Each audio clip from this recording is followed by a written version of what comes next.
Kelahiran Pedang Iblis bab 591 AC. June telah disandera di bawah tatapan 10 pembudidaya heroik di peringkat keempat. Semuanya terjadi dalam waktu kurang dari sekejap. Dan tindakan Nuh baru diketahui ketika sudah terlambat untuk melakukan apapun terhadapnya. Tentu saja, keputusan Noah untuk menggunakan June sebagai pengganti Fight tidaklah sembarangan. Fight pasti akan berjuang untuk melepaskan diri dari cengkeraman Noah, tetapi ada kemungkinan besar bahwa June hanya akan bermain-main dengan aktingnya. Beruntung baginya, June bisa membaca situasi dan berpura-pura tidak bisa melakukan apapun untuk melarikan diri darinya. Lepaskan Lady Balor segera. Tindakan ini hanya akan memperburuk situasimu. Kau harus salah satu pembudidaya heroik dari bangsa Utra mulai berbicara. Tetapi dia tiba-tiba berhenti ketika melihat setetes darah jatuh dari tenggorokan June. Nuh baru saja mendekatkan pedang iblisnya ke lehernya, tetapi luka telah muncul, ketajaman pedangnya sungguh luar biasa. Kedua belah pihak telah menemui jalan buntu, tetapi situasi para pengawal jauh lebih buruk daripada Nuh. Raungan dan tangisan bergema dari permukaan, jelas bahwa lingkungan benua baru belum stabil. Fakta itu membuat para pendamping cemas, ada batasan seberapa banyak mereka bisa bertahan di posisi terbuka itu. Berkat dia kita masih hidup. Andrew mengabaikan peringatannya dan tersapu oleh kekuatan teriakan.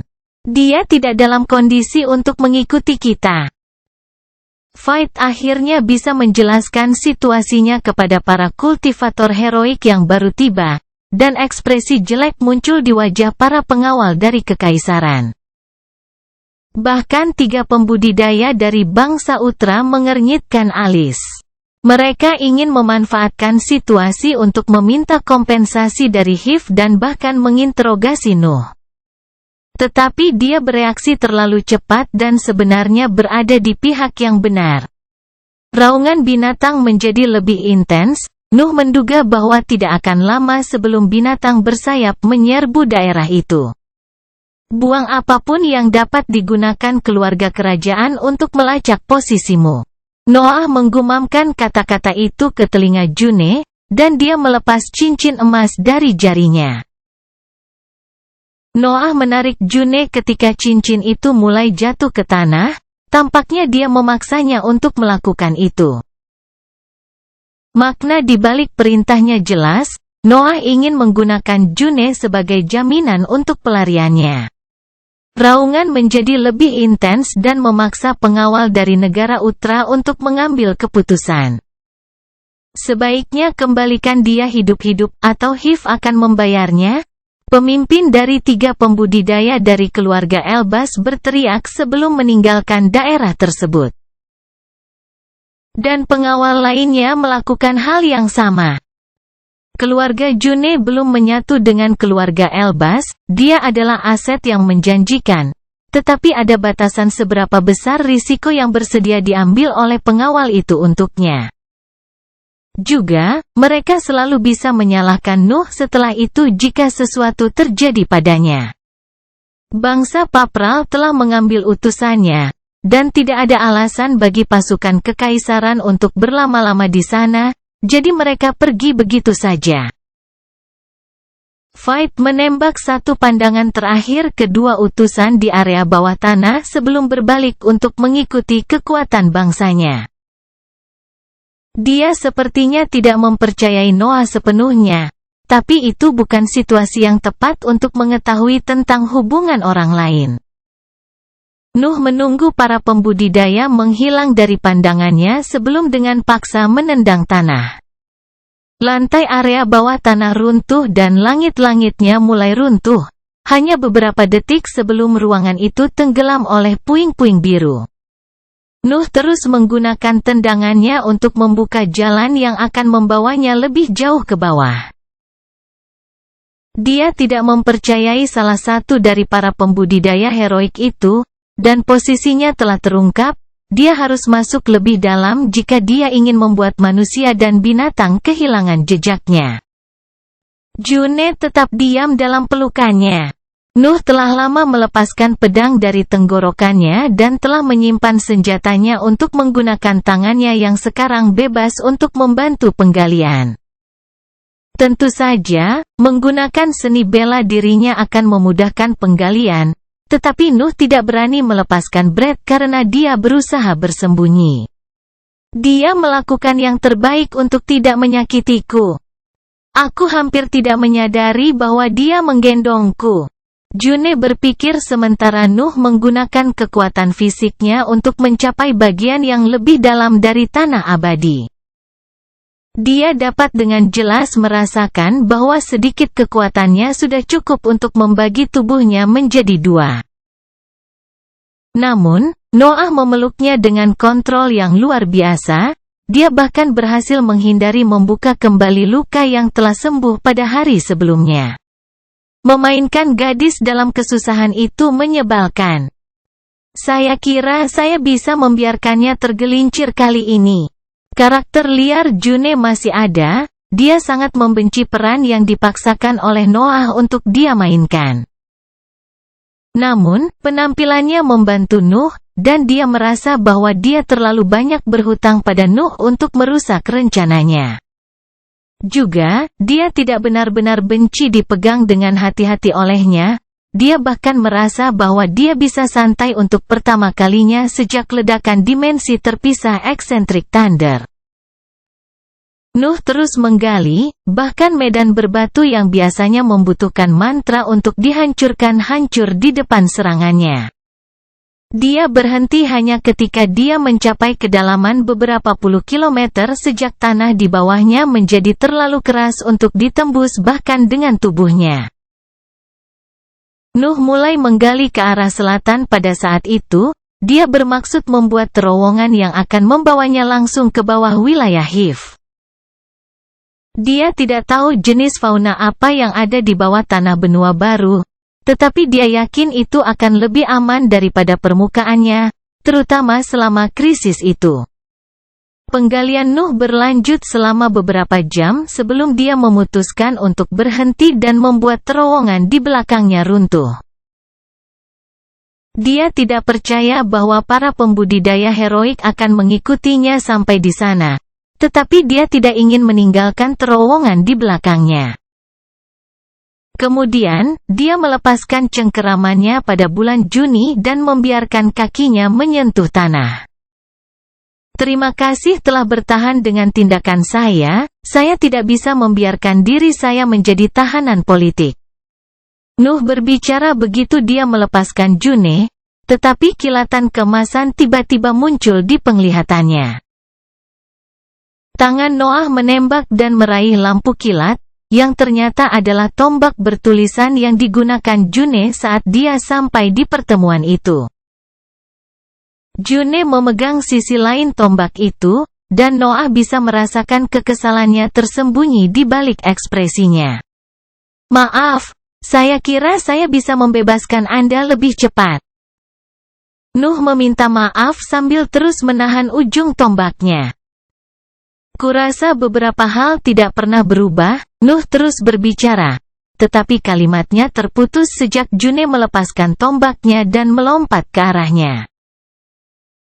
Matanya terbelalak saat melihat June tiba-tiba memeluknya. Kelahiran pedang iblis bab 592 orang biasa. Noah merasakan lengan June tiba-tiba meremas tubuhnya. Tidak perlu dikatakan bahwa dia tidak mengharapkan sesuatu seperti itu, terutama setelah serangannya. Aroma surga memenuhi hidungnya dan menghasut kebencian yang tersembunyi di dalam instingnya. Namun, kehangatan June menyebar ke seluruh tubuhnya dan menekan perasaan itu. Ekspresi rumit muncul di wajah Nuh ketika dia menurunkan pandangannya ke arah wanita yang memeluknya. Seolah-olah dia bisa merasakan betapa kesepiannya dia selama 20 tahun itu, setelah satu-satunya orang yang dia percayai telah meninggalkannya. Tangan Nuh bergerak. Lengan kanannya melingkari punggungnya untuk membalas pelukan sementara tangan kirinya berada di atas kepalanya untuk membelai rambutnya. Dia merasa sangat kecil. Nuh hanya bisa memikirkan hal itu. Seorang pembudidaya heroik yang perkasa, salah satu talenta terbaik bangsa Utra, ada di pelukannya, memeluknya erat-erat. Maaf, saya tidak tahu apa-apa saat itu.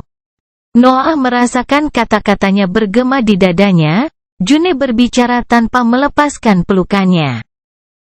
Sedikit gemetar melewati lengannya ketika dia berbicara, sepertinya dia benar-benar peduli tentang masalah itu. Tidak apa-apa, aku juga tidak adil denganmu. Nuh menjawab dan sedikit memisahkan dirinya dari June. Tangan kirinya menyentuh dagunya dan mengangkatnya untuk memperlihatkan tenggorokannya. Luka yang dibuat oleh pedang iblis telah sembuh, tapi bekas luka samar masih ada. Juga, tetesan darah yang tumpah saat dia mengancam para pengawal masih menempel di kulitnya. Nuh menggunakan ibu jarinya untuk menghapus bintik-bintik merah dari lehernya. Dia ingin memahami jumlah pasti kerusakan yang telah dia sebabkan.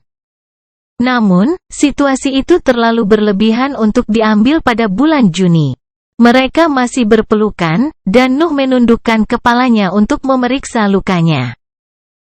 Dia bisa merasakan betapa hati-hati Noah ketika dia membersihkan bintik-bintik merah itu, dan dia hampir tidak bisa menahan rona merah yang disebabkan oleh tindakannya.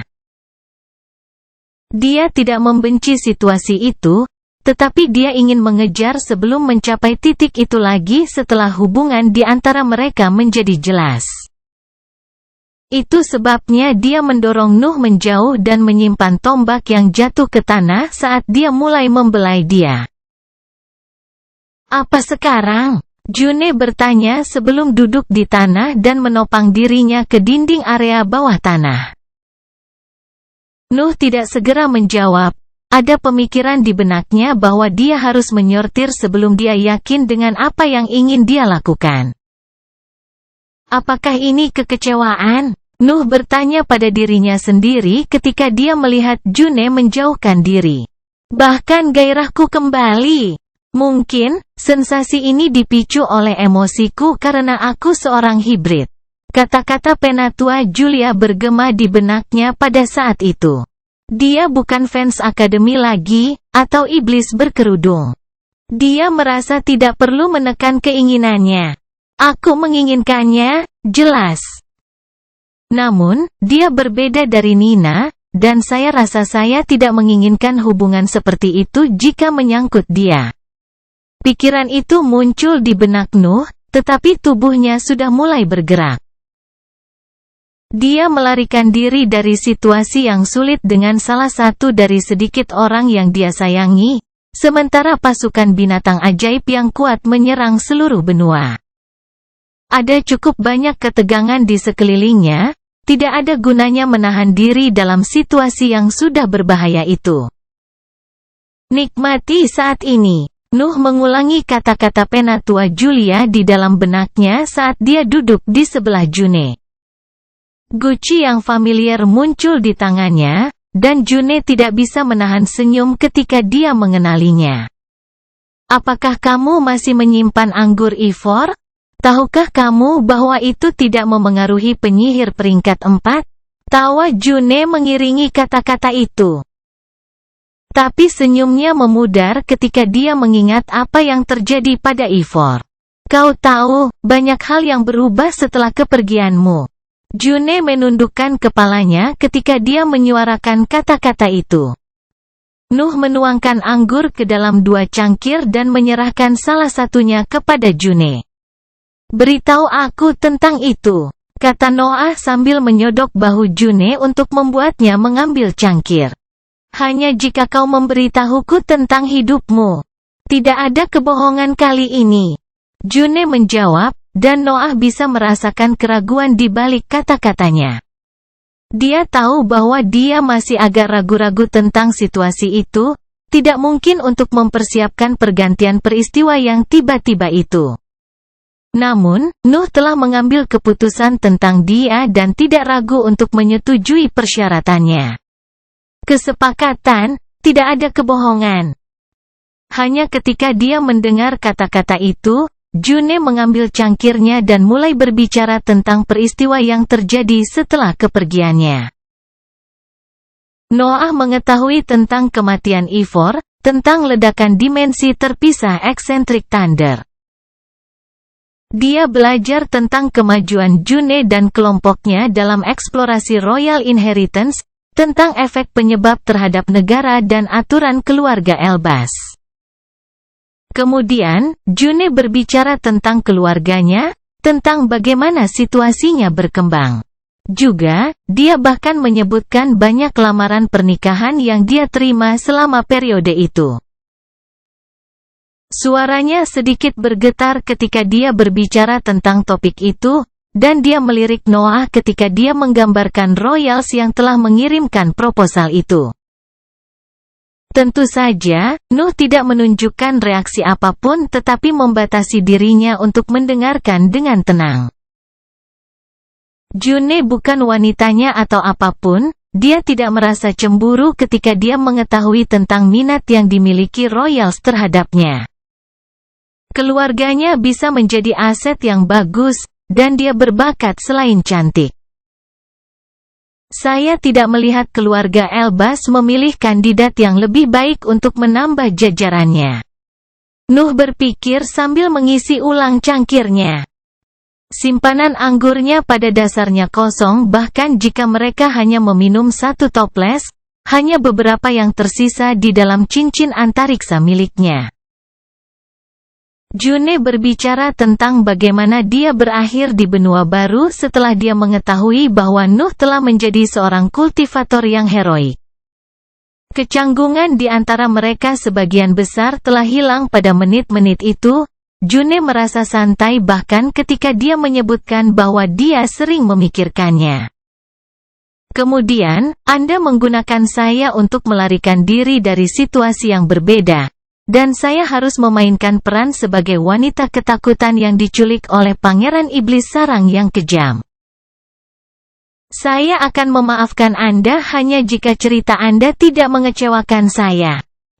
June menyeringai ketika dia mengucapkan kata-kata itu, dan Noah sudah bisa membayangkan bahwa dia akan terus menggunakan penculikannya sebagai alasan di masa depan.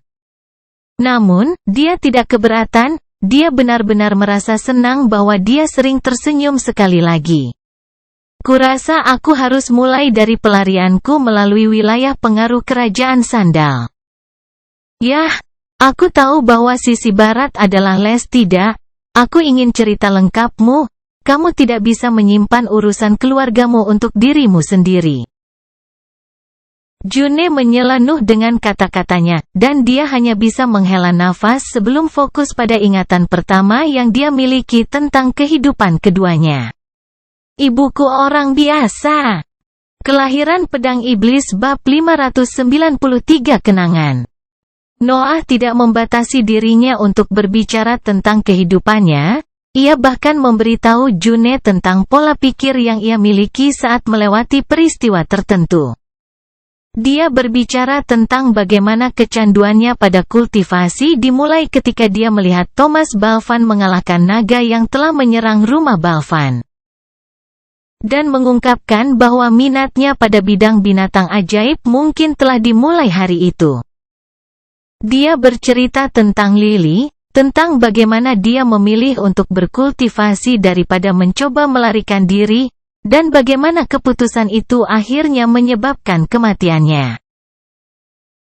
Dia berbicara tentang William, tentang pertama kali dia mengambil nyawa manusia, tentang pertemuannya dengan makhluk peringkat 5 ketika dantiannya belum terbentuk.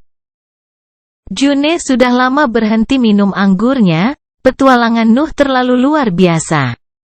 Seorang bangsawan keluarga yang mencoba untuk menekannya, ibunya yang dihukum sebagai gantinya, pengkhianatan Balor. Siasatris, dia hampir tidak percaya bahwa seorang anak yang berusia kurang dari 15 tahun telah selamat dari semua itu.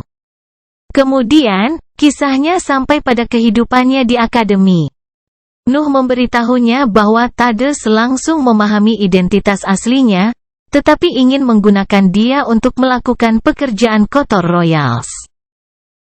Dia berbicara tentang mimpinya selama ujian sikapnya, tentang bintang-bintang di langit hitam, tentang ambisinya. Saya bermimpi tentang pertempuran tanpa akhir saat itu. Musuh yang kuat terus berdatangan, dan saya akan menghabiskan waktu berjam-jam untuk mengalahkan mereka. Namun, musuh yang lebih kuat muncul setelah setiap kemenangan. Anda ingin meraih langit, tetapi saya berjuang untuk pertempuran tanpa akhir medan perang. Kami serupa tetapi juga sangat berbeda. June membeberkan isi mimpinya, dan Noah mau tidak mau mengomentari itu. Seperti maniak perang sejati. Sayang sekali kau bertemu seseorang yang tidak akan pernah kau kalahkan. Nuh mengungkapkan senyuman ketika dia membakar kata-kata itu, menginginkan dengan June sama menyenangkannya dengan yang dia ingat. Pangeran Iblis telah menculik seorang wanita bangsawan untuk melarikan diri. Aku bertanya-tanya apa pendapat pengikutmu di akademi tentang hal itu. June menyeringai ketika dia mengingatkannya tentang gadis-gadis yang mulai memanggilnya Pangeran Gelap setelah pertarungannya dengan Manuel. Kisah Nuh kemudian sampai pada titik keberangkatannya. Sebagian dari diriku ingin tetap di akademi. Tapi Anda memiliki terlalu banyak yang dipertaruhkan, dan Anda tidak akan pernah meninggalkan ambisi Anda untuk persahabatan atau, hal-hal lain. Saya mengerti. June menyela Noah ketika dia mencoba meminta maaf atas kepergiannya yang tiba-tiba, tetapi dia tidak dapat mengekspresikan dirinya sepenuhnya. Mereka baru saja kembali ke status teman, dia tidak tahu bagaimana hubungannya dengan Noah akan berkembang. Namun, Nuh sudah memutuskan topik itu dan tidak melewatkan keraguannya. Kisahnya berlanjut setelah itu. Nuh memberitahunya tentang Guild Pemburu, peristiwa Bare Dungeon, kota Slyfall, negara Odrea, Kepulauan Coral, pendaftarannya di organisasi bawah tanah. Warisan Divine Demon, dan penjelajahan benua baru. Tentu saja, Nuh tidak mengungkapkan secara spesifik di balik pusat kekuatannya, tetapi dia mengisyaratkan sesuatu, dan June tidak keberatan dia merahasiakan hal itu. Juga, dia terus menyembunyikan isi warisan dan perilaku Hiv di benua baru. Mereka berdua tahu bahwa ada kemungkinan tipis bahwa hubungan mereka akan terungkap. Dan mereka berdua sepakat untuk tidak mengungkapkan apapun yang dapat digunakan bangsa Utra untuk melawan yang lain. Nuh bahkan berbicara tentang ibu pemimpin sekte iblis yang menawan dan Nina. Kejujuran adalah segalanya dengan June, dia tidak akan pernah menerimanya jika dia terus menyembunyikan dirinya yang sebenarnya. June sepertinya tidak terlalu memedulikan wanita masa lalunya. Dia tidak berpengalaman di bidang itu, tapi dia bukan gadis muda lagi. Dia mengerti bahwa mereka tidak memiliki hubungan apapun pada periode itu, jadi tidak ada alasan untuk merasa cemburu. Dia jelas agak kesal, tetapi Noah ada di sebelahnya sekarang, dan dia melakukan apa yang tidak bisa dia lakukan 20 tahun yang lalu. Kurasa kita berdua mengalami banyak hal. Nuh mengakhiri ceritanya sambil meninggalkan cangkirnya di tanah. HMPH, aku terus bertarung di Royal Inheritance dan mengelola perbatasan barat, sementara kamu bermain-main dengan negara-negara besar. Kamu bahkan punya waktu untuk tinggal dengan wanita lain. June mengeluh, tapi Noah tidak menyia-nyiakan kesempatan itu untuk menunjukkan sesuatu lainnya. Mau lebih spesifik? June tersipu ketika dia mendengar kata-kata itu dan berdiri untuk menjauhkan diri dari senyum licik Noah. Nuh menghela nafas sebelum berdiri juga. Dia telah menurunkan batasannya, tapi June masih menahan perasaannya. Kau tahu, aku tidak akan bisa berbicara denganmu seperti ini jika bukan karena wanita-wanita lain itu. Berkat Nina juga aku bisa melihat diriku dengan orang lain. Nuh berbicara sambil menarik jubah June. June membiarkan Noah memeluknya dari belakang tetapi tetap menundukkan kepalanya. Dia belum terbiasa dengan jenis kontak fisik seperti itu. Kamu menjadi dekat denganku karena kamu perlu menemukan pewaris eksentrik Thunder saat itu. Bukankah ini sama, tetapi untuk alasan yang berbeda? Juni bertanya. Nuh telah memberitahunya bahwa metode nutrisi tubuhnya membuatnya mirip dengan binatang ajaib. Dia telah melewatkan bagian fusi, tetapi dia telah menjelaskan kepadanya bahwa dia melahirkan sensasi yang sulit dia kendalikan. Aku cukup yakin bahwa aku merasa seperti ini karena itu kamu. Namun, keputusan ada di tanganmu. Aku akan mengerti jika kamu menolakku. Nuh menjawab, dia sejujur mungkin dalam situasi itu. Tidak ada lagi yang bisa dia lakukan, dia telah mengungkapkan perasaannya, sekarang terserah Juni. June mengangkat kepalanya dan menatap Noah yang memeluknya dari belakang. Nuh bisa melihat keraguan-raguan dan ketakutan yang tersembunyi di balik matanya, tetapi ada tekad dalam kata-kata yang mengikuti tatapan itu. Sulit bagiku untuk tetap sendirian jika kamu terus menciptakan kenangan indah. Dia kemudian berbalik dan meletakkan tangannya di belakang leher Noah. Noah mendapati dirinya terkejut dengan tindakannya sekali lagi ketika dia menyadari bahwa June telah menutup matanya dan meraih bibirnya. Noah tidak berpikir lagi saat itu, dia sudah tenggelam dalam ciuman panjang sebelum dia bisa merasakan pikirannya lagi. June menurunkan pandangannya ketika ciuman itu berakhir, tetapi lengannya masih menempel di leher Noah. Dia memilih kata-kata selanjutnya dengan sangat hati-hati. Aku tidak ingin hidup dalam penyesalan lagi, jadi kali ini mari kita buat kenangan yang luar biasa. Dia tersenyum hangat ketika dia berbicara, dan Noah hanya bisa membatasi dirinya cukup untuk mengangguk sebelum menyelam ke bibirnya lagi. Kelahiran Pedang Iblis bab 594 bepergian. Tidak ada wanita lain setelah aku pergi. Mungkin sulit, tapi saya bisa melakukannya. June menyikut tulang rusuk Noah saat dia mendengar jawabannya, tapi dia segera melupakannya saat dia merasakan tangannya membelai rambut. Mereka dibaringkan di medan ruang bawah tanah, dan cahaya biru yang dipancarkan oleh tanah berbatu di benua baru memperluas tubuh telanjang mereka. June menggunakan bahu Noah sebagai bantalan dan lengan kirinya terjerat di tubuhnya, siap memukulnya setiap kali dia berpura-pura tidak serius. Dia mengerti saat itu bahwa dia tidak dapat melukai Noah dengan kekuatan fisiknya, jadi dia hanya menggunakan kekuatan penuhnya untuk menyodoknya. Tentu saja, dia tidak melakukannya untuk menyakitinya tetapi hanya untuk mendengar tawa yang dia buat setelahnya. Dan tidak ada kematian. Aku tidak sabar untuk tidak mati saat Anda melakukan sesuatu yang gila seperti menggulingkan suatu negara atau mengejek penguasa salah satu dari 3 negara besar. June berbicara lagi sambil mengubah posisinya untuk meletakkan kepalanya di atas dada Noah. Mereka berdua tahu bahwa June tidak bisa tetap berada di Hiv jika mereka berhasil kembali ke wilayah yang berada di bawah kendalinya. Tidak ada alasan yang bisa mendukung perubahan faksinya, dan keluarga Elbas hanya bisa menggunakan kesempatan itu untuk menyatakan perang ke Hiv. June juga memiliki mimpinya. Dia masih ingin menjadi ibu pemimpin keluarganya dan menggunakan bantuan Royals untuk mendapatkan sumber daya. Dia tidak bisa begitu saja meninggalkan posisi yang dia peroleh dalam 20 tahun bekerja. Nuh bisa memahami keputusannya lebih baik daripada siapapun. Mereka tidak cukup kuat untuk menjalin hubungan di tempat terbuka.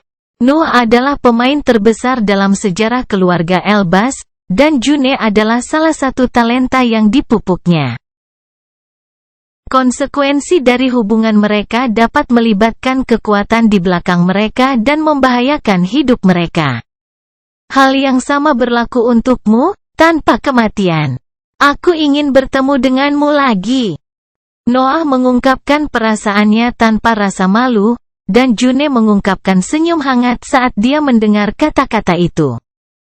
Kurasa aku bisa memiliki pria lain karena kamu tidak mengatakan apa-apa tentang itu. June tidak bisa menahan tawanya saat dia merasakan tubuh Noah menjadi tegang sewaktu-waktu setelah dia mengatakannya. Dia memalingkan wajahnya untuk bertemu dengan sepasang mata reptil yang terpancar sambil memancarkan keserakahan yang luar biasa. June, jangan bercanda tentang itu. Binatang ajaib adalah makhluk posesif, kamu tidak boleh memaksakan batas mereka.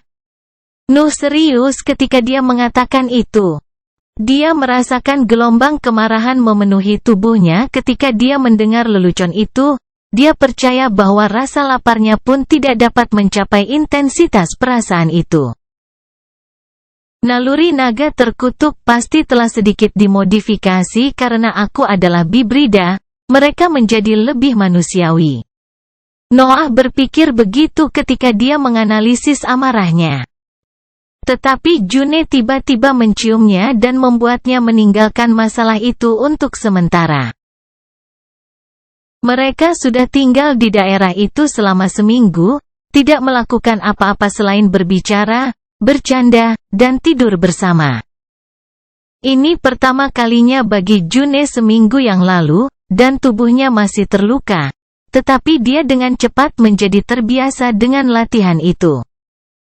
Dia adalah seorang kultivator heroik, makhluk perkasa seperti dia tidak mungkin memiliki masalah saat berhubungan seks. Di sisi lain, Nuh menganggap masalah ini sedikit lebih merepotkan. Ini adalah pertama kalinya dia dengan tubuh barunya, dan dia sepertinya tidak pernah merasa cukup. Namun, dia harus menahan diri untuk membiarkan June beristirahat. Ada risiko membuka kembali lukanya jika dia mendorongnya lebih dari itu. Tentu saja, dia tidak keberatan menahan diri karena dia bisa menikmati waktu berharga bersama June. Berhenti menggunakan kemiripanmu dengan makhluk-makhluk itu untuk membenarkan tindakanmu. Kamu adalah kamu bisa cemburu bahkan jika metode penutrisi tubuhmu tidak meniru binatang ajaib. June berbicara ketika bibir mereka terpisah. Nuh mendapati dirinya setuju dengannya setiap saat. Dia telah menghabiskan bertahun-tahun menyesuaikan diri dengan sisi binatang ajaibnya ketika dia berlatih di hutan belantara, tetapi sekarang dia merasa bahwa dia melakukan hal yang sama dengan manusianya. Dia telah menyadari bahwa ada sesuatu yang kurang dari dirinya sejak percakapannya dengan Penatua Julia, dan June membantunya di bagian itu hanya dengan bersamanya. Perasaan damai ini memang menyenangkan, tapi Nuh berpikir sebelum pandangannya mengarah ke dinding selatan ruang bawah tanah. Dia tahu bahwa mereka masih berada di tengah-tengah invasi, dan kurangnya informasi tidak terlalu membantu situasi mereka. Saya tidak keberatan meninju terowongan ribuan kilometer, dan kita harus cukup dalam untuk menghindari perhatian dari permukaan. Namun, saya tidak tahu fauna dan flora dunia bawah tanah. Saya kira kita hanya bisa berhati-hati. Nuh menghela nafas ketika dia memikirkan itu. Dunia bawah tanah dari sebidang tanah abadi belum dijelajahi. Sekawanan binatang bersayap tidak akan mengejutkan kekuatan keempat negara jika tidak. Namun, permukaannya terlalu berbahaya, dan dia masih berada di wilayah negara Papral menurut perhitungannya, dia tidak bisa muncul kembali hanya setelah seminggu. Tindakan penculikan June dapat diperlakukan sebagai sesuatu untuk kelangsungan hidupnya hanya jika Chasing Demon adalah orang yang berinteraksi dengan kekuatan bangsa Ultra. Keluarga Elbas hanya akan memaksakan kebenarannya tentang masalah ini jika Nuh bertemu dengan Royal sendirian. Sudah berpikir untuk meninggalkan saya? Suara June bergema di daerah itu. Dia memperhatikan bahwa Noah sedang menganalisis tembok selatan. Senyum muncul di wajah Noah, dan dia menegakkan posisinya sambil mengangkat June di pangkuannya. June hanya akan mengizinkannya untuk memindahkannya, dia membatasi dirinya untuk menemukan posisi paling nyaman di atas Noah. Setelah seminggu dihabiskan dengan cara itu, dia mulai belajar bahkan kebiasaan kecil Nuh. Dia tahu bahwa dia akan berbicara beberapa kata di telinganya, mencium lehernya, dan kemudian dengan hati-hati membaringkannya di tanah untuk melanjutkan dari sana. Sudah kubilang kami akan menunggu tubuhmu pulih sebelum pindah. Selain itu, kau bisa tinggal di wilayah sarang untuk sementara waktu, Royals bisa menunggu. June menutup matanya saat mendengar kata-kata itu, dan dia merasa lebih bahagia saat merasakan bibir Noah di lehernya. Memprediksi perilakunya membuatnya merasa lebih dekat dengannya. Dia merasa seolah-olah jarak antara mereka berdua terus memendek setiap detik yang mereka habiskan bersama. 3 minggu lagi harus berlalu sebelum June kembali ke puncaknya. Nuh memberinya beberapa jubah cadangannya karena jubahnya dipenuhi dengan darahnya. Kemudian, setelah 1 bulan pembekuan di ruangan itu, Noah dan June memulai perjalanan mereka menuju wilayah Hiv. Kelahiran Pedang Iblis bab 595 bawah tanah. Nuh menurunkan medan yang keras dan berbatu di area bawah tanah dengan tangan kosong. June mengikuti di belakangnya, dia memegang tombaknya erat-erat di tangannya, siap menusuk apapun yang tidak biasa yang keluar selama gerak maju mereka. Tentu saja, Nuh menyuruhnya untuk tidak ikut campur kecuali situasinya menjadi sangat berbahaya. Dia tidak ingin mereka berdua melepaskan Brett di area yang tidak diketahuinya, yang hanya akan mengungkapkan posisi mereka kepada makhluk yang menghuni bawah tanah. Juga, dia bisa merawat binatang buas dan tanaman apapun di bawah peringkat kelima dengan tubuhnya sendiri, namun dia juga merupakan bibrida di tingkat atas dari peringkat keempat. June menyetujui persyaratannya, tetapi dia masih lebih suka membawa senjatanya di sebelahnya. Nuh menggunakan kesadarannya untuk melacak arahnya. Kemajuan mereka lambat, dan mereka harus istirahat setiap beberapa minggu, tetapi mereka tidak menemui sesuatu yang luar biasa di bagian pertama perjalanan mereka. June dan Noah melakukan yang terbaik untuk menikmati istirahat itu, terkadang mereka bahkan berhenti selama beberapa hari di area yang sama. Namun, mereka selalu melanjutkan perjalanan mereka pada akhirnya. Banyak skenario muncul di benak Nuh saat dia terus menggali. Dia bisa memprediksi perilaku binatang yang disihir lebih baik dari orang lain, tapi ada terlalu banyak permainan dalam situasi itu dan banyak hal yang tidak bisa dia yakini. Munculnya penguasa baru dalam sistem binatang ajaib adalah peristiwa evolusioner, terutama ketika penguasa baru itu dapat mencakup wilayah seluas benua baru. Lingkungan akan dimodifikasi seluruhnya, dan perubahan itu akan memengaruhi permukaan dan bawah tanah. Binatang bersayap itu berasal dari tanah, yang berarti kita berada di wilayah lama mereka sekarang.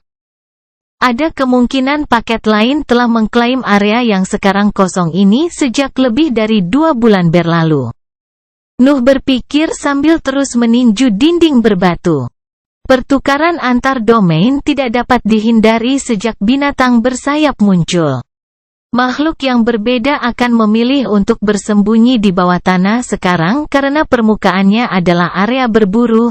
Itu hanya masalah kedalaman yang bisa mereka capai. Nuh tahu bahwa sebagian besar makhluk tidak akan dapat mencapai posisinya. Dia adalah anomali di dunia binatang ajaib. Dia bisa menggunakan instingnya untuk meningkatkan kemampuan pikirannya yang sudah luar biasa.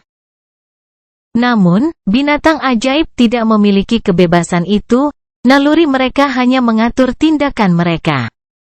Dia tahu bahwa makhluk sejenis gurita yang menghuni danau keruh tidak akan pernah mencoba menyelam di bawah tanah, itu bertentangan dengan sifat mereka.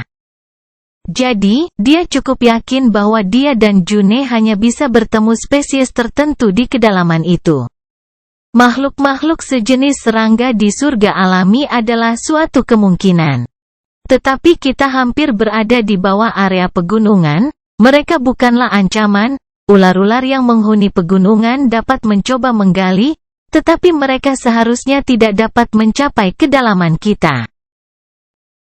Gurita, katak beracun, dan harimau bertaring tajam bukanlah ancaman.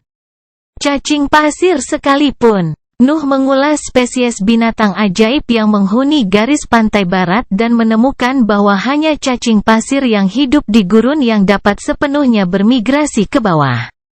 Namun, mereka berada di sisi lain dari garis pantai, ada kemungkinan besar kita bahkan tidak akan mencapai wilayah baru mereka. Nuh menyimpulkan dalam benaknya. Hanya menyisakan tumbuhan ajaib dan binatang buas yang telah bermigrasi selama invasi sebagai variabel. Kita seharusnya hampir berada di sisi lain air terjun. Nuh memperingatkan June yang mengambil posisi pertempuran.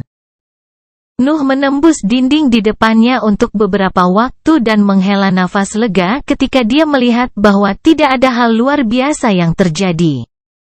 Cara dia melihatnya akan sempurna jika dia bisa membuat terowongan tanpa mengganggu lingkungan siapapun. Bertarung dalam situasi itu hanya akan membawa masalah bagi mereka. Namun, ada sesuatu yang berubah di beberapa titik. Nuh meninju dinding tetapi terkejut menemukan bahwa tidak ada lagi tanah di sisi lain tempat itu.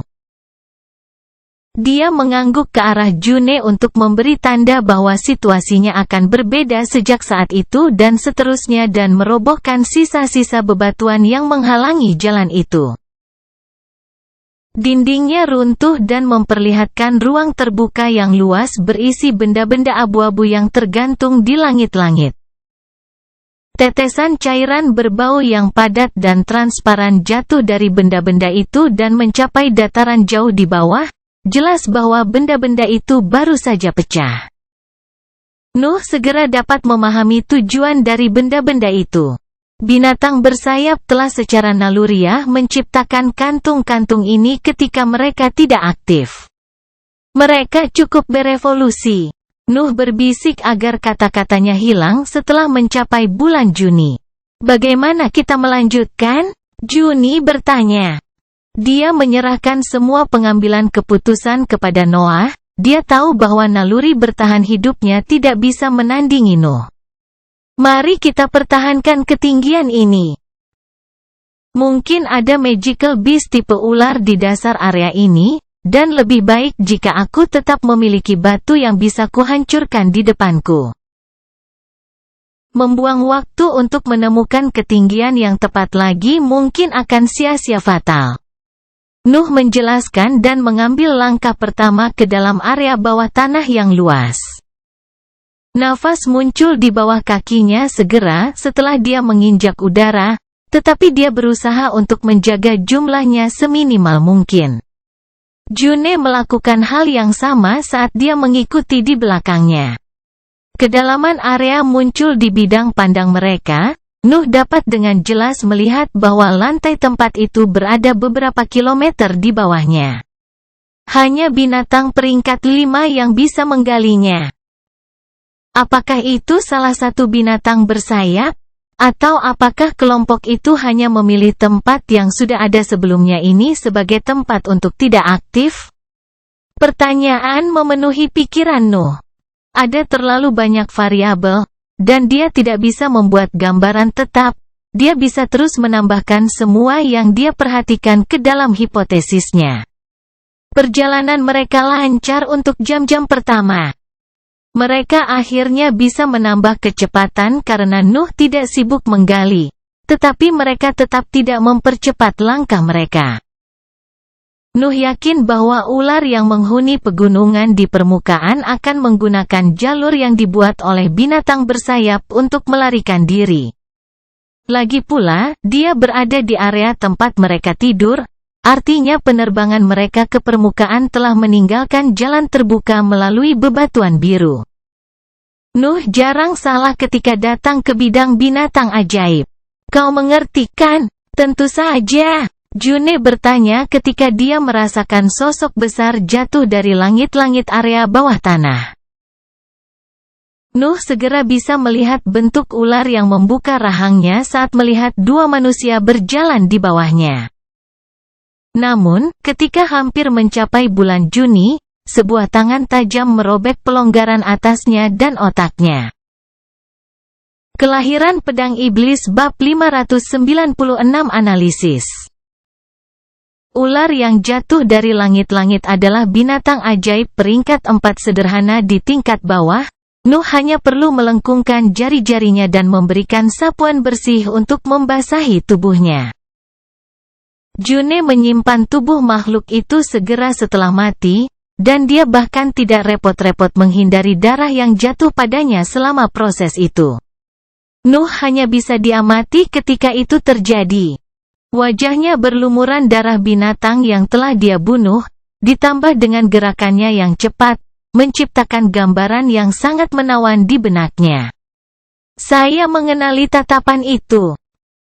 June mengungkapkan senyum ketika dia mengatakan itu, dan dia meraih kerah Nuh sebelum mengeluarkan mulutnya untuk menciumnya. Mereka baru menjalin hubungan selama beberapa bulan, tetapi mereka sudah bisa memahami apa yang ada di pikiran masing-masing tanpa berbicara. Nanti.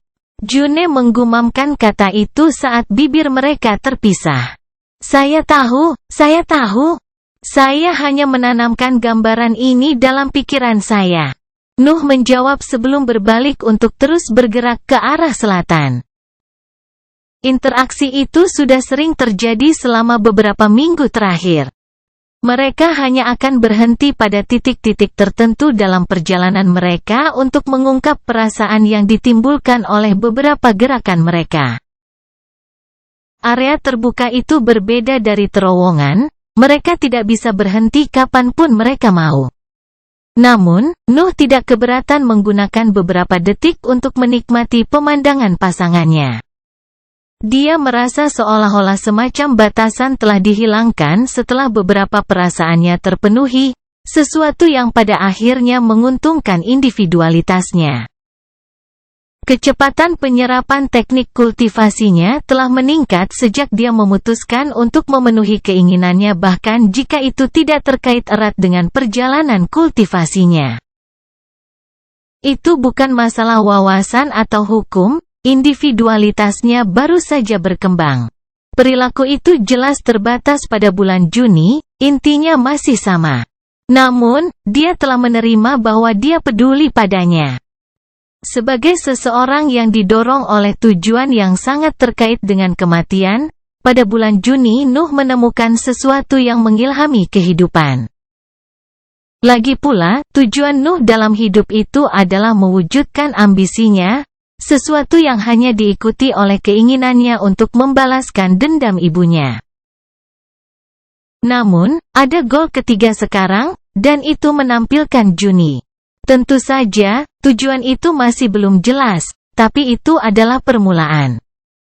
Penciptaan membutuhkan kehancuran, dan hal yang sama berlaku untuk sebaliknya. Ambisi dan balas dendamku pasti akan membawaku ke jalan yang penuh dengan kematian.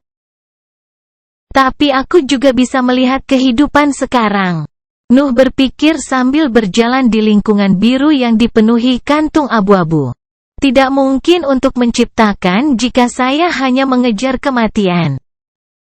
Jawabannya selalu tampak begitu dekat ketika Anda menemukannya. Noah tersenyum dalam hati ketika dia merasakan individualitasnya perlahan-lahan mengeras. Ular terus berjatuhan dari waktu ke waktu dari langit-langit. Binatang ajaib itu menggunakan jalur yang dibuat oleh binatang bersayap untuk bermigrasi karena mereka tidak bisa menentang invasi mereka.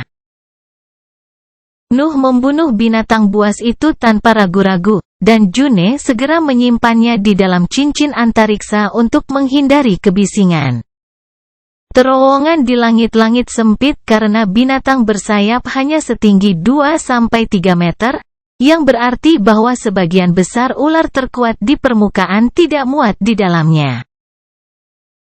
Itu mengarah pada situasi di mana hanya binatang buas di tingkat bawah atau menengah yang berhasil mencapai area bawah tanah. Merawat monster peringkat 4 yang lemah dan jarang bukanlah masalah bagi June dan Noah, mereka dapat dengan mudah menangani mereka sambil tetap diam. Makhluk tipe ular bukan satu-satunya binatang yang jatuh dari terowongan itu. Setiap binatang ajaib akan berusaha mempertahankan wilayahnya, terutama jika beberapa waktu telah berlalu sejak teriakan memekakkan telinga dari pasukan penyerang. Fauna di permukaan mulai melawan karena tidak dapat melarikan diri dari invasi, dan Nuh menduga bahwa bahkan pembudidaya dari 4 kekuatan pun melakukan bagian mereka. Darah mengalir melalui terowongan di permukaan dan jatuh di area tempat June dan Noah berjalan. Juga, kadang-kadang, sosok yang jatuh dari atas mereka adalah milik binatang bersayap. Nuh tidak melepaskan kesempatan itu. Dia menyimpan setiap makhluk itu di dalam perangkatnya sehingga dia bisa mempelajarinya. Binatang bersayap yang jatuh dari terowongan semuanya mati, mereka tidak akan pernah mundur sendiri karena pemimpin mereka telah memerintahkan mereka untuk mengumpulkan makanan. Nuh membedah dan menganalisis makhluk-makhluk itu saat kemajuan mereka berlanjut. Apa yang tiba di area bawah tanah sebagian besar adalah bagian tubuh dan bukan mayat utuh. Tetapi Nuh melakukan yang terbaik untuk menemukan sebanyak mungkin dari mereka. Robot roh juga membantu dalam menganalisis struktur mereka.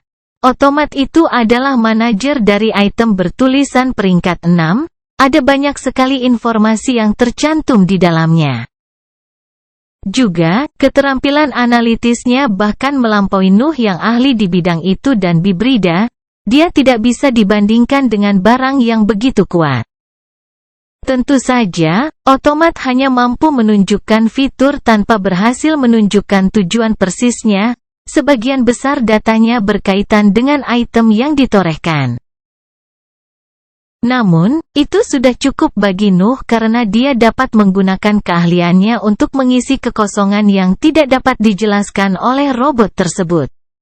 Sayap hanya berguna untuk penerbangan mereka. Mereka memberikan kemampuan manuver rata-rata dan kecepatan tinggi.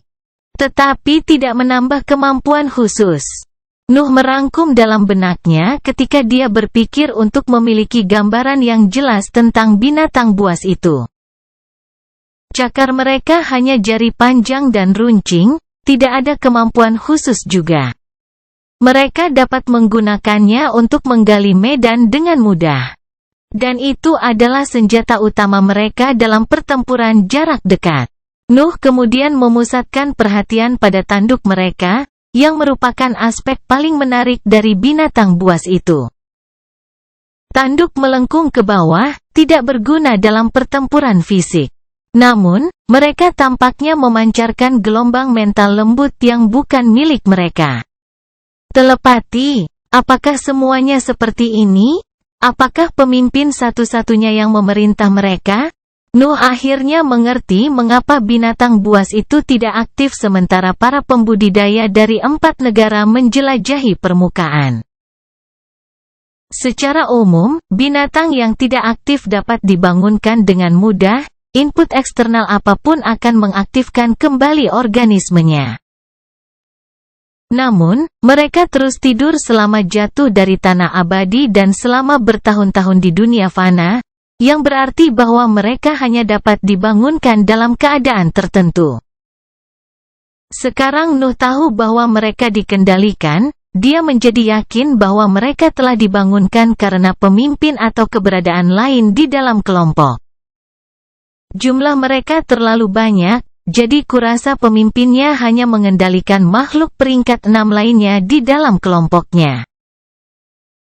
Mereka kemudian mengendalikan sejumlah monster peringkat 5 tertentu yang bertanggung jawab atas mereka yang berada di peringkat keempat. Paket yang dihubungkan dengan tali yang ketat, dibentuk oleh binatang bersayap dari elemen bumi. Sungguh tidak biasa. Kelahiran pedang iblis bab 597 Danau. Nuh sadar bahwa tanduk itu juga memiliki tujuan lain. Tetapi tampaknya kemampuan utama mereka adalah mengendalikan makhluk yang lebih lemah dari spesies yang sama. Mereka memiliki tujuan yang sama dengan buku catatan kami saat itu. Pantas saja alat komunikasi kita tidak bisa menyampaikan informasi lagi, terlalu banyak gangguan.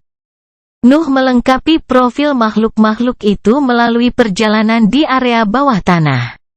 Dia dan June telah dapat menelusuri beberapa kilometer dalam beberapa minggu karena Nuh tidak perlu membuat lorong di sana. Mereka dapat menebak bahwa mereka akan segera mencapai area di bawah bayangan. Nuh menceritakan penemuannya kepada June, dan mereka membahas kelemahan spesies itu di sepanjang jalan. Segera menjadi jelas bahwa tidak ada kegunaan memusnahkan makhluk yang lebih lemah. Pendekatan itu hanya akan memberikan cukup waktu bagi makhluk terkuat untuk kembali ke puncaknya. Pendekatan itu akan meninggalkan ribuan binatang ajaib tanpa pemimpin, yang berarti bahwa mereka mungkin akan mengamuk di benua baru. Namun, hasilnya jauh lebih baik daripada yang lain. Nuh bahkan tidak bisa membayangkan apa yang akan terjadi jika spesimen peringkat 6 dari kelompok dan pemimpinnya diizinkan untuk kembali ke puncaknya. Hanya upaya bersama dari pembudidaya peringkat 6 di tanah fana yang dapat menghentikan mereka. Mereka mungkin tidak sebodoh itu, kan? Mereka harus menyadari hal ini. Nuh menutupi pertanyaan itu meskipun dia sudah tahu jawabannya. Para pembudidaya di permukaan sebagian besar akan sibuk mempertahankan wilayah negara mereka, dengan fokus membatasi kerugian di wilayah mereka daripada menyerang para pemimpin kelompok. Selain itu, ketegangan politik antara keempat negara akan mencegah terciptanya front bersama kecuali jika situasinya menjadi terlalu kritis. Nuh sudah bisa melihat ratusan binatang ajaib peringkat 4 mati untuk memberi makan binatang bersayap peringkat 6 dalam paket mereka dan berhasil memulihkan kekuatan mereka. Dia menghela nafas ketika pikirannya menggambarkan penglihatan itu, dan dia berbalik untuk berbicara dengan wanita di belakangnya. Juni, kita perlu. Noah tidak dapat menyelesaikan kalimatnya karena June tiba-tiba meletakkan telunjuknya di bibirnya dan meletakkan kepalanya di dadanya. Aku tahu, kita perlu memperingatkan mereka. Manusia tidak bisa kehilangan bagian dari tanah abadi, atau prospek masa depan kita akan terancam. Tidak apa-apa, ayo cepat kembali ke Hiv. Kita akan mengambil waktu kita begitu kita sampai di sana. June menyelesaikan kalimat Noah, dan dia hanya bisa membelai rambutnya ketika dia melihatnya memeluknya. Kehilangan benua baru akan menghalangi jalan mereka menuju peringkat yang lebih tinggi dan akan membuat kawanan binatang bersayap bebas untuk berkembang. Membunuh ratusan atau bahkan ribuan spesimen peringkat 4 tidak berguna karena mereka diperlakukan seperti boneka, dan makhluk kuat dalam kelompok itu mengendalikan sebagian besar tindakan mereka. Para pemimpin dapat dengan mudah mengisi ulang barisan mereka, mereka hanya bisa memaksa mereka untuk berkembang biak dan memberi makan mereka dengan mayat yang tidak berguna bagi mereka. Mencapai peringkat keempat untuk binatang ajaib adalah proses yang lambat dan keras kecuali ia memiliki akses ke makanan dalam jumlah besar. Nuh telah mampu mencapai tingkat atas dalam waktu lebih dari 4 tahun sejak kecakapan pertempurannya memungkinkan dia untuk berburu binatang buas yang kuat. Hal yang sama bisa terjadi pada makhluk terlemah dalam kelompok binatang bersayap. Para pemimpin hanya akan memaksakan pertumbuhan mereka dan mengisi kembali jumlah bidak yang ada dalam genggaman mereka.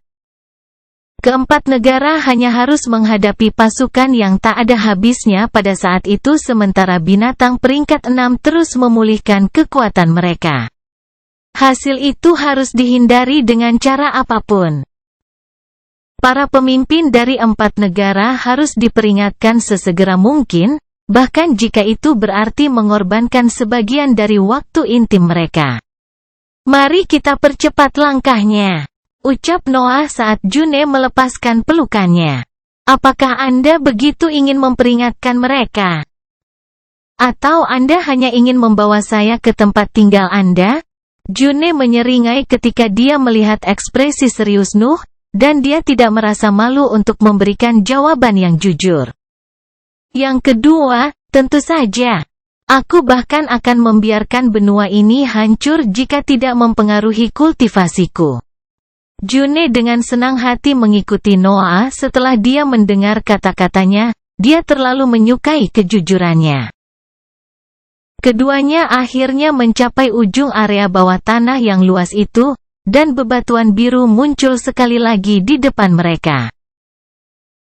Nuh kembali meninju melalui medan, dan kesadaran mereka memberitahu mereka bahwa mereka telah mencapai area di bawah dataran yang dipenuhi lumut kekuningan. Area terbuka yang lebih kecil dengan kantung abu-abu yang sama muncul dari waktu ke waktu selama perjalanan mereka. Kebangkitan binatang bersayap di sana telah menciptakan terowongan yang terhubung ke dataran, yang tidak ragu-ragu diisi oleh lumut. Noah dan June mendapati diri mereka terpaksa mengubah arah setiap kali mereka bertemu dengan salah satu area tersebut karena kekuatan yang mengancam di balik tanaman ajaib itu. Namun, pikiran mereka yang tajam dan indera Nuh yang cukup untuk menghindari bahaya apapun, rintangan itu hanya memperlambat kemajuan mereka. Harus dikatakan bahwa mereka masih beristirahat setiap beberapa minggu sekali. Stamina Nuh hampir tidak terbatas, tetapi rasa laparnya tidak bisa diredakan dengan mudah. Juga, mereka baru saja memutuskan untuk bergegas, artinya Nuh tidak berhenti menggali selama berminggu-minggu. Itu memaksa Nuh untuk istirahat makan, sesuatu yang memberi pasangan waktu untuk memuaskan hasrat mereka akan keintiman. June awalnya terkejut melihat Nuh memakan seluruh mayat binatang buas peringkat 4, tetapi dia segera terbiasa dengan itu. Tubuhnya telah direkonstruksi oleh formasi, dia tidak dalam posisi untuk menilai metode nutrisi tubuh lainnya. Juga, latihan itu adalah salah satu hal yang memungkinkan Nuh untuk mengekspresikan kekuatan fisiknya yang luar biasa. Kekuatan yang sama yang memungkinkan mereka melintasi benua baru tanpa menemui bahaya yang mematikan. Makan daging mentah dari binatang ajaib adalah persyaratan yang masuk akal, dia bahkan akan iri padanya jika dia belum memiliki tubuh yang sesuai dengan bakatnya.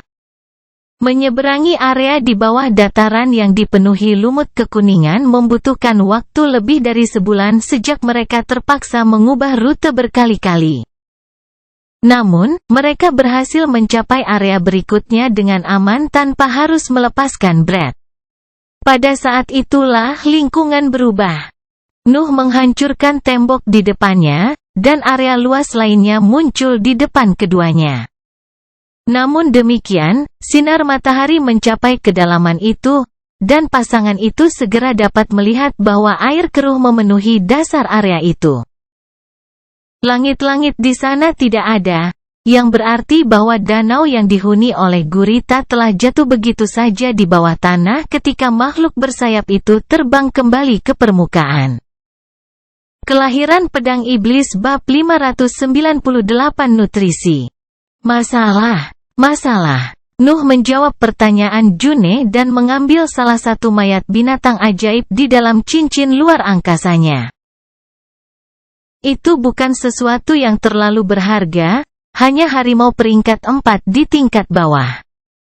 Namun, Nuh membuangnya ke danau bawah tanah seolah-olah itu adalah sesuatu yang tidak berharga. Mayat itu jatuh ke danau dan menimbulkan riak di permukaannya.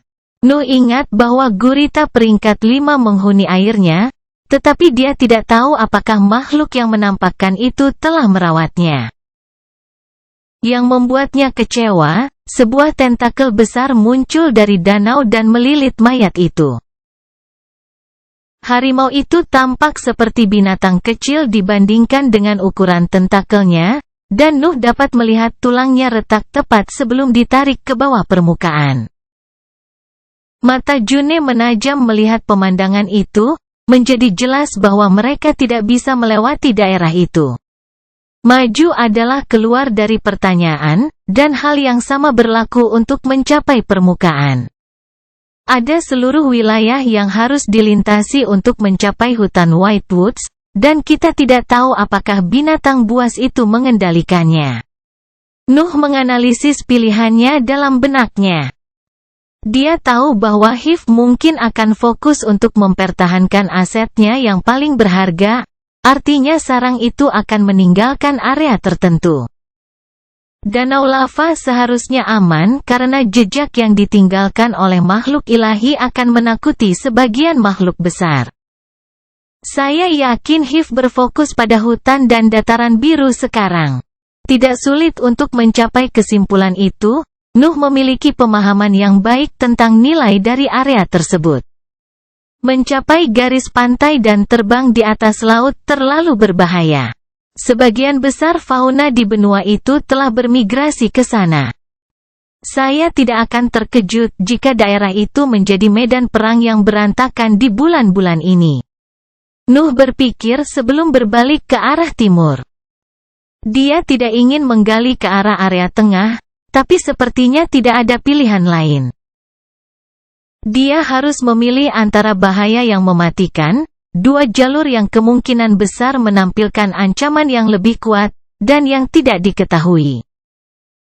Kami beruntung sampai sekarang, kami tidak menemukan paket bawah tanah karena daerah ini adalah rumah dari binatang bersayap.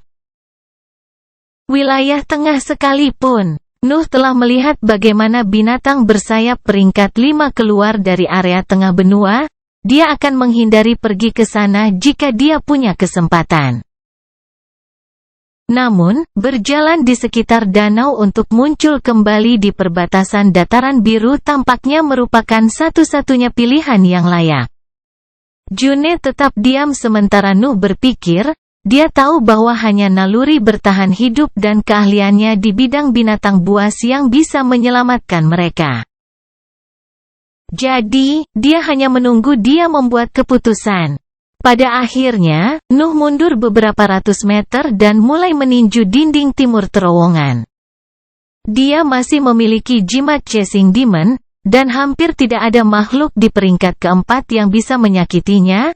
Dia tidak punya alasan untuk ragu. June memperhatikan ekspresinya yang tegas dan membatasi dirinya untuk mengikutinya dari dekat, siap memberikan bantuan yang dia butuhkan.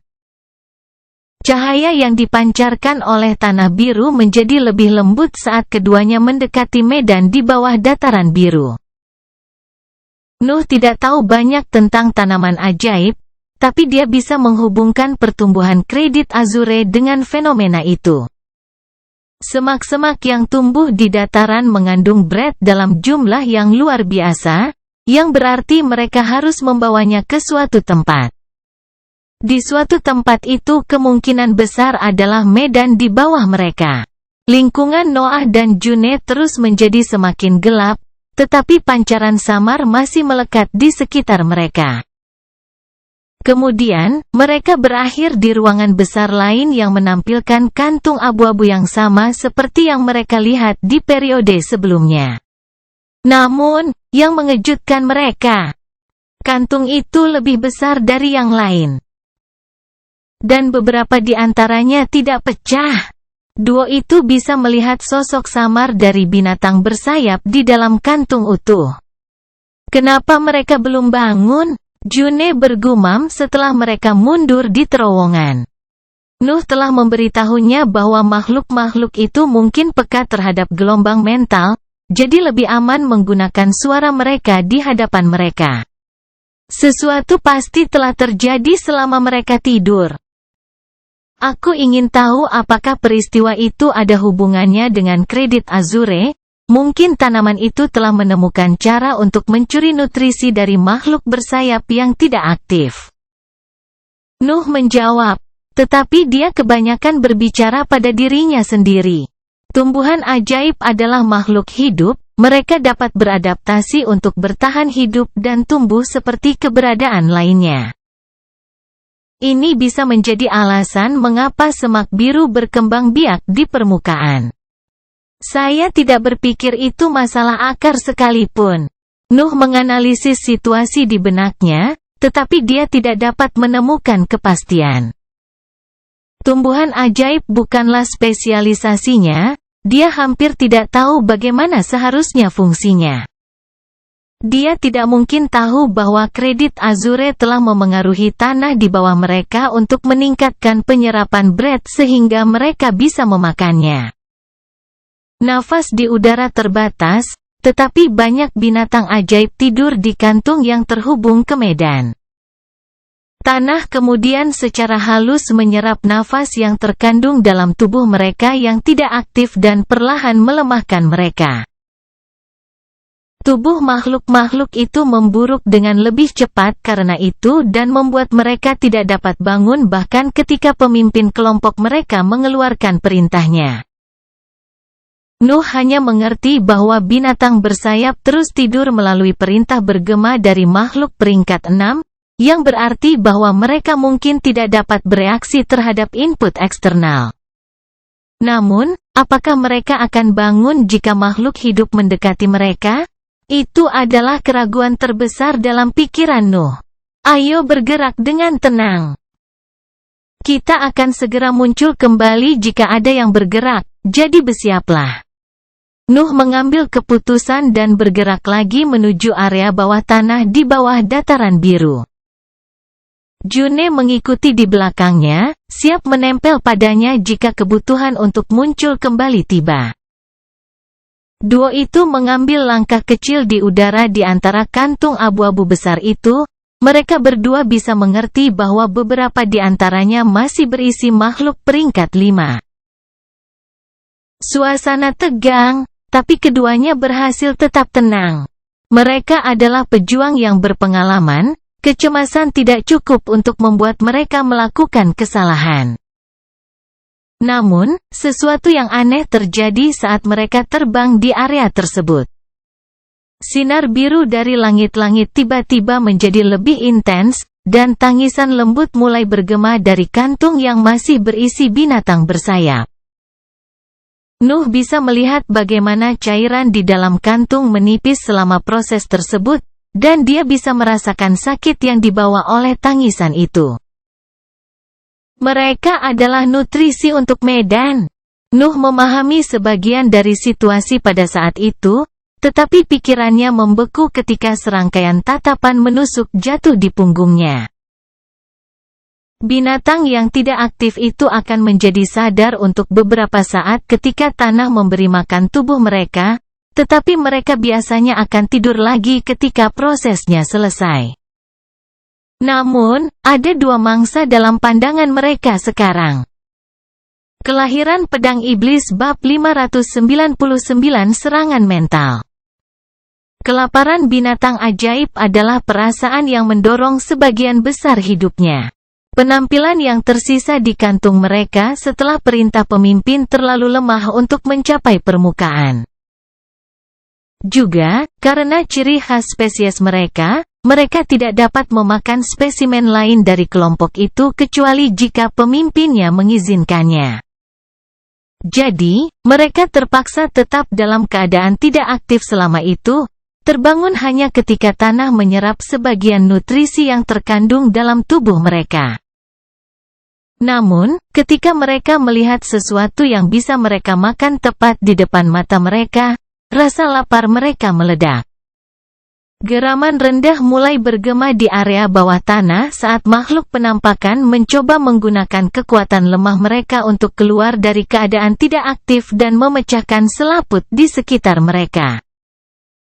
Tentu saja, sebagian besar dari mereka tidak memiliki kekuatan yang tersisa di anggota tubuh mereka.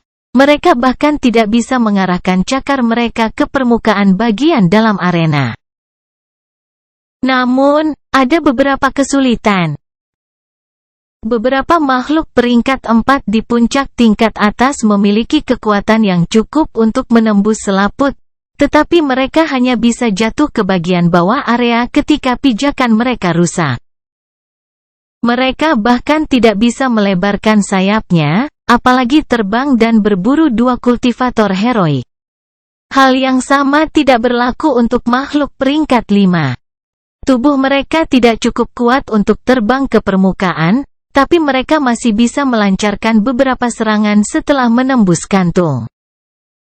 Saat tiba-tiba merasakan bahaya memenuhi udara di sekitarnya, seolah-olah getaran halus telah menguasai atmosfer dan menjangkau dia dan June. Seperti yang diharapkan, serangan mental. Nuh dengan cepat menarik kembali kesadarannya dan mengaktifkan seni rahasia untuk mempersiapkan gelombang kejut yang datang.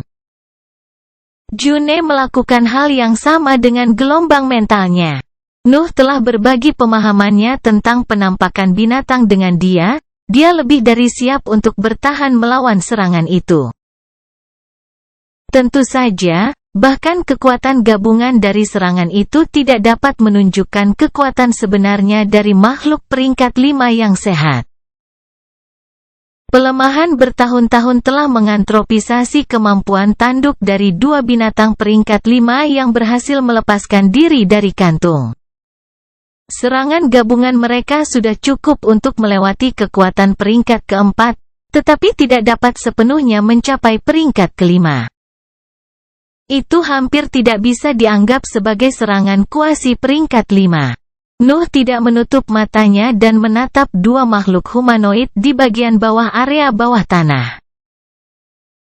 Tanduk mereka mengeluarkan getaran lembut yang membuat dinding lautan kesadarannya bergetar, dan sepertinya kemampuan mereka terhubung dengan garis pandang mereka. Getaran menyebar secara acak tetapi berkumpul di posisinya setelah beberapa saat, meningkat intensitasnya saat terkumpul di udara di sekitarnya. Aku belum bisa melawan mereka. Nuh menyerah pada gagasan mengeksploitasi keadaan lemah mereka dan memutuskan untuk mundur. Getaran yang mengisi bola mentalnya menjadi lebih intens seiring berjalannya waktu. Getaran lembut di sekelilingnya perlahan menjadi tajam, tak perlu yang mencoba menghancurkan pikirannya. Dia yakin bahwa dia hanya akan bertahan selama 20 detik dalam situasi itu, yang berarti dia harus melarikan diri dari jangkauan serangan mereka sebelum itu. Nuh dengan cepat berbalik dan membawa June dalam bahaya sebelum menembak ke arah langit-langit. June melakukan yang terbaik untuk menangkis getaran mental, tetapi pikirannya jauh lebih lemah daripada Nuh, dia sudah mencapai batasnya. Dia hampir tidak menyadari bahwa Nuh terbang dengan kecepatan tinggi ke permukaan, bahkan gelombang kejut yang dilepaskan di bawah kakinya tidak cukup untuk memecah konsentrasinya. Nuh terbang dalam garis lurus menuju permukaan sambil menggunakan seni bela diri dan seni rahasianya. Dia bahkan tidak repot-repot mengubah arahnya untuk terbang menuju salah satu terowongan yang sebelumnya dibuat oleh binatang bersayap yang terbangun beberapa bulan yang lalu. Dia hanya menanduk medan biru langit-langit. Kekuatan Bibrida peringkat 4 di tingkat atas yang menggunakan seni rahasia sangat luar biasa. Bahkan monster peringkat 4 puncak pun tidak bisa menandingi kekuatan fisiknya dalam keadaan itu. Medan berbatu di atasnya hancur, dan retakan menyebar setiap kali dia menendang udara untuk berlari lagi. Langit-langit area bawah tanah di bawahnya menjadi tidak stabil, dan batu-batu besar mulai berjatuhan darinya. Nuh benar-benar menyerah untuk menyelinap kembali ke wilayah sarang dan mempertaruhkan segalanya dalam satu pelarian kecepatan penuh. Dia tidak memiliki pilihan lain, binatang yang tidak aktif telah dibangunkan, dan mereka dapat menggunakan kemampuan mental mereka, posisi mereka telah ditemukan. Nuh yakin bahwa pasukan binatang bersayap akan segera berkumpul di sana, jadi dia memutuskan untuk menghadapi mereka di permukaan di mana dia akan memiliki lebih banyak ruang untuk melarikan diri. Juga, mereka berada di bawah dataran biru, yang berarti bahwa kekuatan sarang harus berada di dekatnya. Beberapa menit berlalu, June berhasil menstabilkan lingkungan mentalnya dan membuka matanya. Pemandangan Nuh menggunakan kepalanya untuk menggali terowongan ke permukaan tampak sangat ceroboh, tetapi kehangatan yang disebarkan oleh lengan di pinggangnya membuatnya mengabaikan detail itu. Dia merasa senang berada bersamanya dalam situasi berbahaya itu. Duo ini telah lama melarikan diri dari jangkauan serangan mental dan mencapai permukaan dengan kecepatan tinggi, hanya beberapa ratus meter yang memisahkan mereka dari dataran. Kemudian, mereka keluar lagi di tempat terbuka, menciptakan jejak tanah dan puing-puing saat mereka terus naik di langit. Mereka akhirnya muncul kembali setelah berbulan-bulan dihabiskan di bawah tanah. Medan biru dataran memenuhi visi Nuh, dan dia bisa segera memahami betapa intensnya pertempuran di permukaan. Mayat, bagian tubuh, dan genangan merah yang tak terhitung jumlahnya memenuhi dataran, sepertinya ribuan binatang ajaib telah mati hanya di wilayah itu. Namun demikian, Nuh bahkan tidak punya waktu untuk berpikir untuk mengumpulkan rampasan itu karena ratusan sosok bersayap berkumpul di posisinya dan memenuhi langit di sekelilingnya dan June. Sosok bersayap terus bertambah. Nuh dapat melihat bahwa jumlah makhluk peringkat 4 hampir mencapai 1000. Bahkan ada ribuan binatang peringkat 3 di antara mereka. Tampaknya reproduksi paksa yang diprediksi Nuh sudah dimulai. Adegan itu cukup mengecewakan, pasukan humanoid, binatang bersayap mengepung 2 kultivator heroik di panggung gas. Tidak ada makhluk peringkat 4 yang bisa menandingi pembudidaya peringkat 4, tetapi jumlahnya terlalu banyak. Juga, mereka dapat memadukan serangan logam mereka, membuat spesies itu sangat mengancam ketika kawanannya begitu padat. Binatang bersayap tidak ragu-ragu, mereka mulai melepaskan getaran lembut dari tanduk mereka yang berkumpul di udara sekitar bulan Juni dan Nuh.